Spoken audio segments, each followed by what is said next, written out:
কঠোর পরিশ্রম করে নিজের সংসার ও সন্তানকে বাবা আগলে রাখেন। সংসারে তাঁর ভূমিকা ছাতার মতো। এবারের দুর্গাপুজোয় বাবার অবদানের কথাই তুলে ধরা হবে বেলেঘাটায়। তিনি সংসারের মেরুদণ্ড।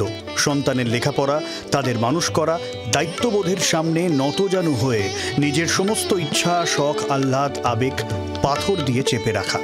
৫১তম বর্ষে বেলেঘাটা গান্ধীমাঠ ফ্রেন্ডস সার্কেল এবার তাদের থিমে তুলে ধরছে সংসারে বাবার এই নিঃশব্দ আত্মত্যাগ। থিমের নাম বাবারা এমনই নিঃশব্দ।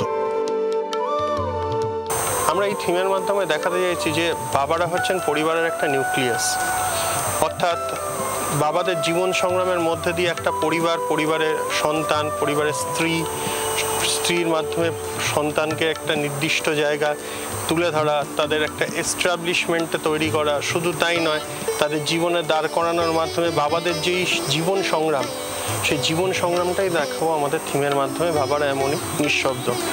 শহরের বুকে এবার ভিন্ন ভাবনা উঠে এসেছে এই পুজোয়। একটি সংসারের ভিত গড়া স্তম্ভ বা সেতু বন্ধন অবশ্যই মা, কিন্তু সেই সংসারের অন্যতম পিলার বা ভিত অবশ্যই বাবা। কিন্তু মায়েদের অবদান যতটা গ্লোরিফাই হয়, বাবাদের অবদান ততটা হয় না। তার একটা বড় কারণ, বাবারা বড়ই নিঃশব্দ।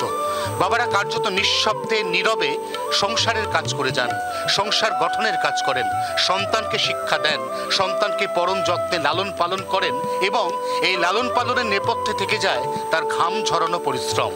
এরকমই বাবাদের গল্প এবার উঠে আসছে বেলেঘাটা গান্ধীমাঠ ফ্রেন্ডস সার্কেলের ৫১তম বর্ষে। জি ২৪ ঘন্টার জন্য ক্যামেরায় দীপের সঙ্গে অয়ন, কলকাতা। বাংলার আওয়াজ, বাঙালির আবেগ, জি ২৪ ঘন্টা।